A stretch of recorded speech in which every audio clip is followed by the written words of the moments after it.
jauh sebelum Nabi dilahirkan. 500 tahun lebih kurang sebelum beliau lahir, itu berita tentang kedatangan beliau itu sudah dikhabarkan. Nabi Isa alaihissalam pernah berkata kepada Bani Israel, yang dijelaskan Allah dalam surat As-Saff ayat 6, wa idh qala Isa bin Maryam ya Bani Israel. Ingatlah ketika Nabi Isa alaihissalam anak Maryam berkata kepada Bani Israel, wahai Bani Israel, sesungguhnya aku ini adalah Rasul utusan Allah kepadamu, yang membenarkan semua isi Taurat. Kemudian Nabi Isa memberikan kabar gembira. Apa kabar gembira itu? Ya'ti min ba'di ismuhu Ahmad, nanti akan datang setelahku seorang nabi, dia itu bernama Ahmad. Ini disampaikan oleh Nabi Isa kepada Bani Israel. Di dalam ayat ini Allah memakai kalimat mubasysyiran bi rasulin ya'ti min ba'di ismuhu Ahmad. Mubasysyira itu artinya adalah kabar gembira. Nabi Isa memberikan kabar gembira kepada Bani Israel bahwa nanti setelah aku akan datang seorang nabi, dia itu bernama Ahmad. Lahirnya Nabi Muhammad sallallahu alaihi wasallam adalah rahmat dan yang menggembirakan kita. Sebagaimana Allah Subhanahu wa taala sebutkan dalam surat Ali Imran 164, laqad mannallahu 'alal mu'minin ay yab'atsa fihim rasula. Sungguh Allah telah memberikan karunia, memberikan rahmat kepada orang-orang yang beriman. Apa rahmat itu? Ay yab'atsa fihim rasula, yaitunya Allah mengutus seorang nabi, seorang rasul yang bernama Muhammad.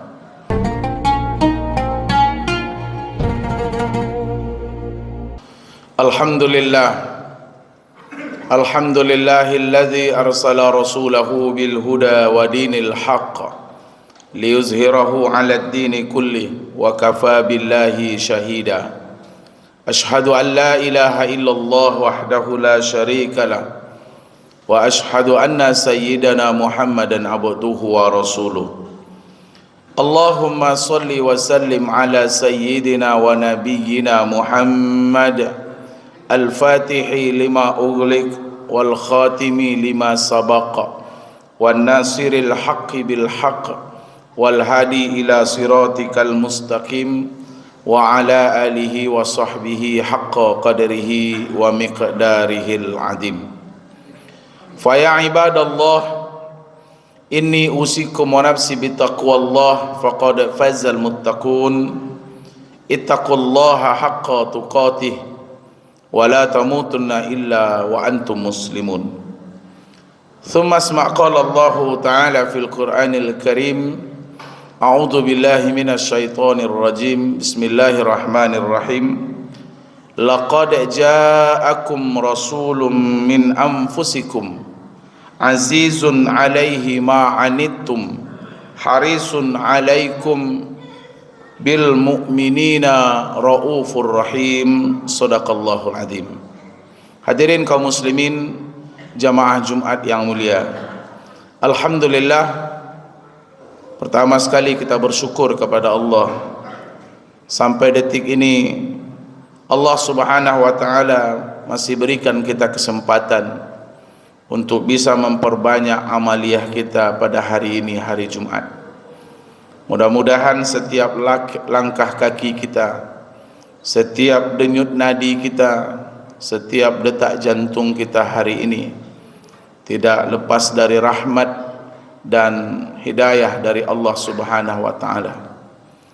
Kemudian selawat beserta salam kita kirimkan kepada junjungan alam, suri tauladan kita sepanjang masa, yakni Nabi besar Muhammad sallallahu alaihi wasallam. Allahumma salli ala sayyidina Muhammad wa ala ali sayyidina Muhammad. Khatib berwasiat kepada diri khatib dan kita semuanya marilah kita tingkatkan ketakwaan kita kepada Allah Subhanahu wa taala. Mudah-mudahan kita bisa istiqomah di garis ketakwaan, hidup dalam keadaan bertakwa, dan mati pun kita dalam keadaan bertakwa kepada Allah. Hadirin jamaah Jumat yang dimuliakan Allah, pada hari ini kita masih berada pada bulan Rabiul Awal, di mana menurut masyhur ulama bulan ini merupakan bulan lahirnya Rasulullah Muhammad sallallahu alaihi wasallam. Jauh sebelum Nabi dilahirkan, 500 tahun lebih kurang sebelum beliau lahir, itu berita tentang kedatangan beliau itu sudah dikhabarkan. Nabi Isa alaihissalam pernah berkata kepada Bani Israel, yang dijelaskan Allah dalam surat As-Saff ayat 6, wa idh qala Isa bin Maryam ya Bani Israel. Ingatlah ketika Nabi Isa alaihissalam anak Maryam berkata kepada Bani Israel, wahai Bani Israel, sesungguhnya aku ini adalah Rasul utusan Allah kepadamu, yang membenarkan semua isi Taurat. Kemudian Nabi Isa memberikan kabar gembira. Apa kabar gembira itu? Ya'ti min ba'di ismuhu Ahmad. Nanti akan datang setelahku seorang nabi, dia itu bernama Ahmad. Ini disampaikan oleh Nabi Isa kepada Bani Israel itu ratusan tahun sebelum Rasulullah sallallahu alaihi wasallam dilahirkan. Di dalam ayat ini Allah memakai kalimat mubasysyiran bi rasulin ya'ti min ba'di ismuhu Ahmad. Mubassyira itu artinya adalah kabar gembira.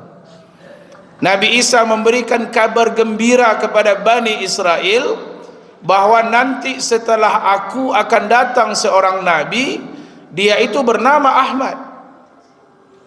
Ternyata ini adalah sebuah kabar yang menggembirakan. Datangnya Rasulullah sallallahu alaihi wasallam, lahirnya Nabi Muhammad sallallahu alaihi wasallam adalah rahmat dan yang menggembirakan kita. Sebagaimana Allah Subhanahu wa taala sebutkan dalam surat Ali Imran 164, laqad mannallahu 'alal mu'minin ay yab'atsa fihim rasula. Sungguh Allah telah memberikan karunia, memberikan rahmat kepada orang-orang yang beriman. Apa rahmat itu? Ay yab'atsa fihim rasula, yaitunya Allah mengutus seorang nabi, seorang rasul yang bernama Muhammad. Kalau kita mendapatkan rahmat, kalau kita mendapatkan karunia, maka kita disuruh oleh Allah untuk bergembira menyambut rahmat itu.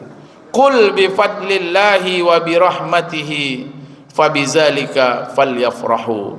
Katakanlah hai Muhammad, karena karunia dan rahmat dari Allah, maka dari itu bergembiralah kalian.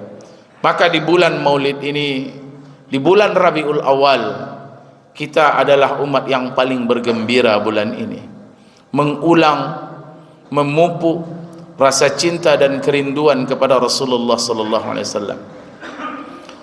Andai kata Rasulullah hidup sampai hari ini, maka umur Nabi itu sudah 1500 tahun. Andai kata Nabi hidup, umur beliau sudah 1500 tahun. Tahun ini kita sudah berada di tahun 1447 Hijriah, terhitung sejak Nabi hijrah dari Mekah ke Madinah.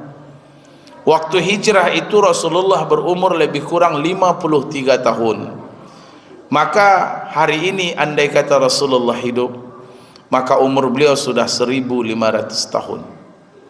Hadirin jamaah yang dimuliakan Allah, maka ekspresi kegembiraan itulah yang dituangkan oleh umat Islam dengan merayakan hari ataupun Maulid Nabi besar Muhammad sallallahu alaihi wasallam. Khatib akan mengutip sebuah syair yang dikarang oleh Nasiruddin Ad-Damsyiki dalam kitab Haulal Ihtifal. Apa kata beliau?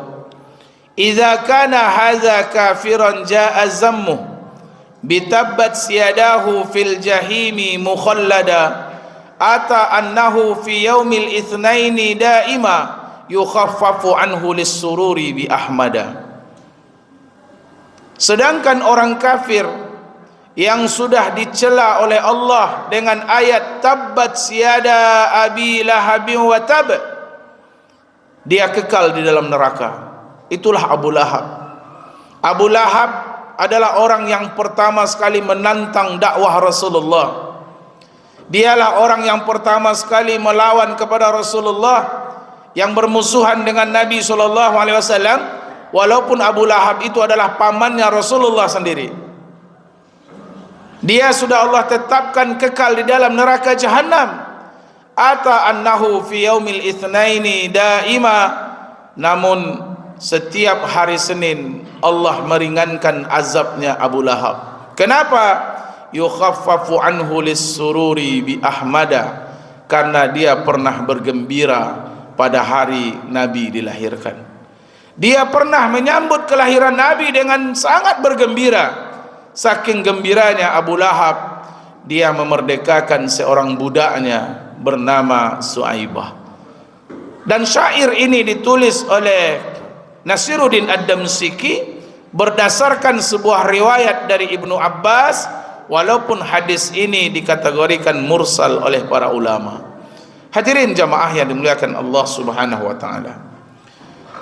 Maka cinta kepada Nabi, kita rindu dengan Rasulullah. Kecintaan kepada Nabi itu tidak cukup dengan pernyataan saja. Saya cinta dengan Nabi, saya rindu dengan Rasulullah. Tapi cinta itu perlu bukti. Cinta itu perlu kita implementasikan. Kalau hanya sebuah pernyataan saja, betapa banyaknya di luar sana orang yang menyatakan cinta dengan Rasulullah, dia cinta dengan Nabi, tapi perbuatannya sehari-hari tidak pernah mengikuti ajaran yang ditinggalkan oleh Rasulullah sallallahu alaihi wasallam. Maka paling tidak di waktu yang singkat dan terbatas ini, bagaimana kita membuktikan cinta dengan Nabi? Yang pertama, perbanyaklah berselawat kepada beliau. Basahilah lisan kita, memperbanyak menyebut namanya dan berkirim salam kepada Rasulullah sallallahu alaihi wasallam. Innallaha wa malaikatahu yusalluna 'alan nabi, ya ayyuhalladzina amanu sallu 'alaihi wa sallimu taslima. Sesungguhnya Allah dan para malaikat berselawat kepada Nabi.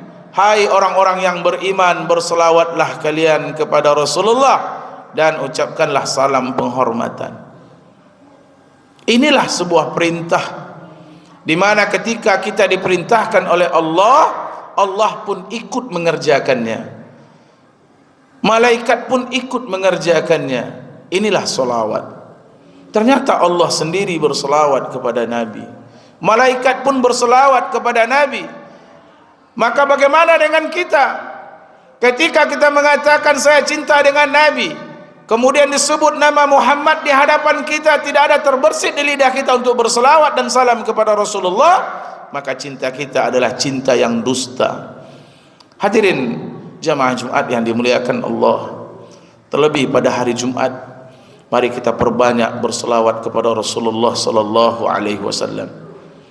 Siapa yang berselawat kepadaku 1 kali, maka Allah akan berselawat kepadanya 10 kali. Setiap selawat dan salam yang kita baca kepada Rasulullah, walaupun dalam keadaan hati kita lalai, maka selawat itu sampai kepada Nabi. Bahkan diantarkan oleh malaikat, ya Muhammad, inilah selawat dari si Fulan bin Fulan, dia menitipkan salam kepada engkau hai Muhammad. Maka Allah pun mengembalikan ruh Rasulullah untuk menjawab salam dan selawat dari kita. Dengan seringnya kita berkirim selawat kepada Nabi, insya Allah di akhirat nanti Rasulullah sangat kenal dengan kita. Bahkan disebut nama ayah kita, insya Allah kita semuanya akan mendapatkan syafaat dari Rasulullah sallallahu alaihi wasallam. Yang kedua, Kalau memang kita cinta dengan Rasulullah, maka cinta itu kita buktikan dengan menjadikan Nabi sebagai suri tauladan dalam hidup kita. Nabi menyebarkan agama ini bukanlah dengan hunusan pedang. Nabi menyebarkan Islam ini bukan dengan ujung tombak, bukanlah dengan peperangan, tapi Nabi SAW menyebarkan agama mulia ini dengan akhlak yang mulia. Laqad kana lakum fi Rasulillahi uswatun hasanah. Bagaimana akhlak Nabi itu? Pada waktu yang singkat ini, khatib mengutip satu ayat dalam surat At-Taubah ayat 128. Dalam ayat ini ada 3 sifat dasar Nabi yang disebutkan Allah Subhanahu wa taala. Bismillahirrahmanirrahim. Laqad ja'akum rasulun min anfusikum. Sungguh telah datang kepadamu seorang nabi, seorang rasul dari kaummu sendiri. Azizun alaihi ma'anittum. Ini sifat nabi yang pertama. Azizun alaihi ma'anittum. Berat terasa olehnya penderitaan yang kamu rasakan. Apabila umatnya menderita, Nabi lebih menderita. Apabila umatnya senang, Nabi pun senang. Maka penderitaan-penderitaan yang dialami oleh umat, mulai sejak umat semasa hidup Rasulullah maupun umat akhir zaman ini, Nabi pun merasakan penderitaan itu. Inilah sifat Rasulullah sallallahu alaihi wasallam. Di akhir hayat Nabi, detik-detik menjelang Rasulullah menghembuskan nafas terakhir beliau, beliau didatangi oleh beberapa malaikat. Kemudian malaikat itu menyampaikan salam dari Allah. Ya Muhammad, Allah menyampaikan salam kepada engkau. Kemudian malaikat itu mengembangkan sayapnya, menampakkan keindahan surga yang begitu indah yang belum pernah dilihat mata. Kemudian disampaikan, ya Muhammad, inilah surga tempatmu nantinya. Tidak akan masuk surga nabi-nabi yang lain kecuali engkaulah nabi pertama yang akan masuk surga. Mendengar itu Nabi tidak ada senyum sedikit pun. Nabi tak ada senyum. Malaikat pun bertanya, ya Muhammad, tidakkah engkau senang melihat surga tempatmu? Mendengarkan kabar bahwa engkaulah orang yang pertama masuk surga? Tidakkah engkau senang mendengar berita ini ya Muhammad? Kata Nabi, bagaimana nasib umatku? Saat itu yang terpikir oleh Rasulullah adalah umatnya. Maka disampaikan kepada Rasulullah, aman wahai Muhammad, tidak akan masuk surga umat-umat yang lain kecuali umatmu yang pertama akan masuk surga. Barulah Rasulullah tersenyum. Mendengar umatnya orang pertama masuk surga, Nabi pun tersenyum. Mulailah dicabut nyawa Rasulullah. Dari kaki dicabut ruh Rasulullah yang mulia, sampailah ke lutut, sampai ke pinggang. Saking sakitnya kematian itu sampai memercik keringat di kening Rasulullah sallallahu alaihi wasallam. Saat itu sampailah ruh Nabi di dada. Nabi pun minta istirahat. Wahai Israel, tunggu sebentar. Saat itu Rasulullah bertanya kepada Israel, wahai Israel, betapa sakitnya kematian ini. Kalau boleh aku pinta, kumpulkan seluruh sakitnya mati umatku, tolong timpakan kepadaku hari ini wahai Israel. Jangan sampai umatku merasakan sakit seperti yang aku rasakan hari ini. Subhanallah. Inilah sifat Rasulullah sallallahu alaihi wasallam. Beliau tidak akan pernah senang ketika melihat umatnya belum senang. Beliau akan menderita apabila melihat umatnya menderita. Inilah Rasulullah sallallahu alaihi wasallam yang tidak dimiliki oleh nabi-nabi yang lain. Kemudian yang kedua kata Allah, harisun alaikum. Nabi itu sangat menginginkan keselamatan atas umatnya. Keselamatan, keimanan, hanya itu misi Rasulullah diutus ke muka bumi ini. bagaimana menyelamatkan manusia umat Rasulullah sallallahu alaihi wasallam. Kalau ada hari ini agama yang mengatakan dia punya juru selamat, maka kita umat Islam, juru selamat kita adalah Rasulullah sallallahu alaihi wasallam. Tidak ada yang bisa memberikan syafaat kepada umatnya kecuali syafaat dari Rasulullah sallallahu alaihi wasallam. Dan yang ketiga, sifat Nabi, bil mu'minina raufur rahim. Biasanya ketika ayat berkata raufur rahim, rauf dan rahim, itu adalah sifat Allah. Itu adalah sifat daripada Allah Subhanahu wa taala. Tapi dalam ayat At-Taubah 128 ini, sifat raufur rahim di sini Allah sandarkan kepada Rasulullah sallallahu alaihi wasallam. Itulah manusia yang paling penyayang. Tidak ada manusia yang penyayang di muka bumi ini kecuali Rasulullah Muhammad sallallahu alaihi wasallam. Kalau ada tuduhan di luar sana mengatakan bahwa Islam itu adalah agama radikal, Islam itu adalah agama intoleran, Islam itu adalah agama pembunuh, agama yang suka berperang, itu adalah tuduhan-tuduhan yang keliru, bahwa Rasulullah membawa ajaran adalah ajaran rahmatan lil alamin. Jangankan dengan manusia, bahkan kita diajarkan oleh Rasulullah bagaimana berkasih sayang dengan hewan dan binatang.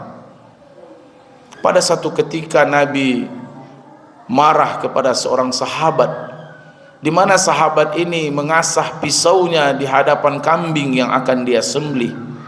Itu dilarang. Bukankah kita pernah mendengar sebuah riwayat, azabat imra'atin bihirrah, ada seorang perempuan yang diazab oleh Allah nanti di neraka gara-gara dia mengurung seekor kucing, kemudian kucing itu tidak dia beri makan sampai kucing itu mati, maka perempuan itu akan Allah campakkan ke dalam neraka.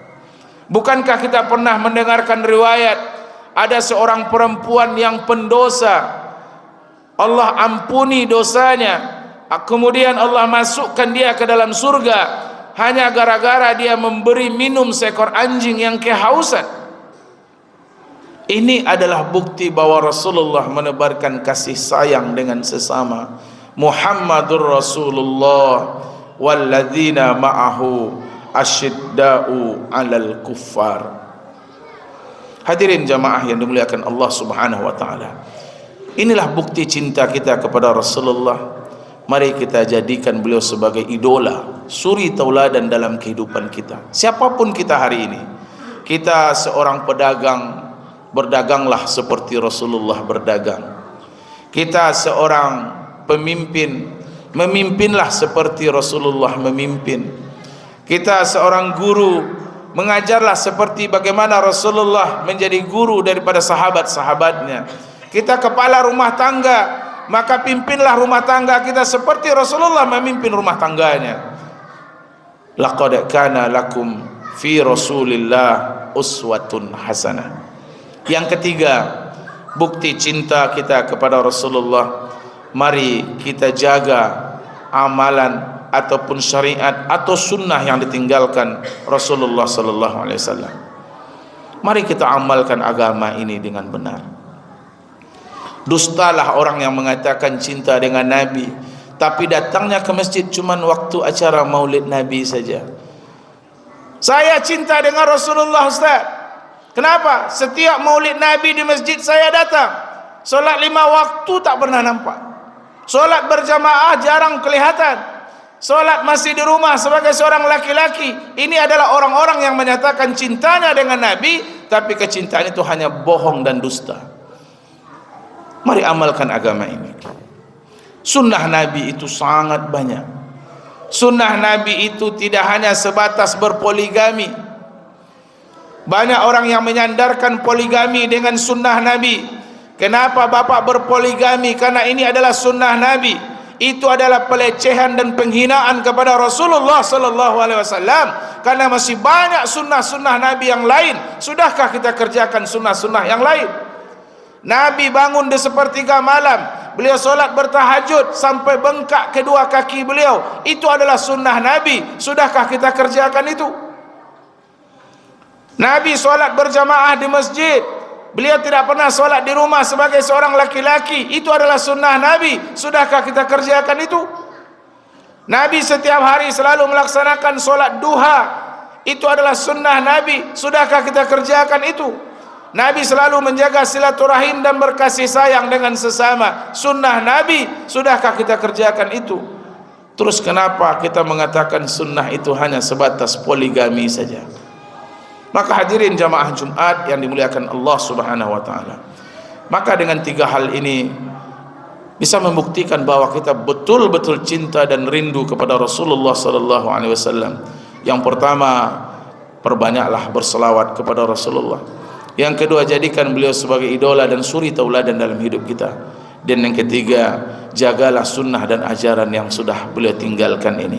Mudah-mudahan Allah kumpulkan kita bersama Rasulullah nanti di yaumul qiyamah, dan kita semuanya mendapatkan syafaat dari beliau. Amin ya rabbal alamin. Fa'tabiru ya ulil absar la'allakum turhamun.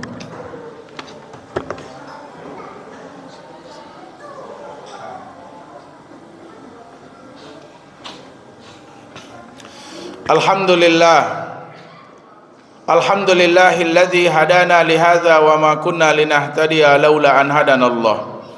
Ashhadu an la ilaha illallah wahdahu la syarika lah, wa ashhadu anna sayyidana Muhammadan abduhu wa rasuluh, addal amanah wa ballaghar risalah wa nasahal ummah wa kashafallahu bihil gummah wa jahada fi sabilihi haqqa jihadi hatta atahul yaqin. Amma ba'd. Allahumma salli wa sallim ala sayyidina Muhammad wa ala alihi wa sahbihi ajma'in. Fa ya ibadallah, inni usikum wa nafsi bi taqwallah faqad fazal muttaqun. Ittaqullaha haqqa tuqatih wa la tamutunna illa wa antum muslimun. Thumma asma' qala Allah ta'ala fil Qur'anil Karim. A'udzu billahi minasy syaithanir rajim. Bismillahirrahmanirrahim. Ya ayyuhalladzina amanu taqullaha wa qulu qawlan sadida yuslih lakum a'malakum wa yaghfir lakum dhunubakum wa may yuti'illaha wa rasulahu faqad faza fawzan azima. Innallaha wa malaikatahu yusalluna 'alan nabi ya ayyuhalladzina amanu sallu 'alaihi wa sallimu taslima. Allahumma salli 'ala sayyidina Muhammad wa 'ala ali sayyidina Muhammad kama sallaita 'ala sayyidina Ibrahim wa 'ala ali sayyidina Ibrahim fil alamin innaka hamidum majid. Allahumma ighfir lil muslimina wal muslimat wal mu'minina wal mu'minat bi rahmatika ya arhamar rahimin. Allahumma a'izzal islam wal muslimin wa adilla syirka wal musyrikin. Allahumma ansur ikhwanana al muslimina wal mujahidina fi Palestin. Allahumma ansur ikhwanana al muslimin wal mujahidina fi kulli zaman wal makan ya arhamar rahimin. Allahumma ahlikil yahudil mu'tadin alladhi qatalu ikhwanana al-muslimina wal mustad'afina fi Palestin ya aziz ya jabbar ya rahima bil ibad. Rabbana atina fid dunya hasanah wa fil akhirati hasanah wa qina adzaban nar walhamdulillahi rabbil alamin. Ibadallah, innallaha ya'muru bil adli wal ihsan wa ita'izil qurba wa yanha 'anil fahsya'i wal munkar wal baghi ya'izukum la'allakum tazakkarun. Fazkurullahal azima yazkurkum wad'uuhu yastajib lakum. Wa la zikrullahu akbar. Aqimus salah.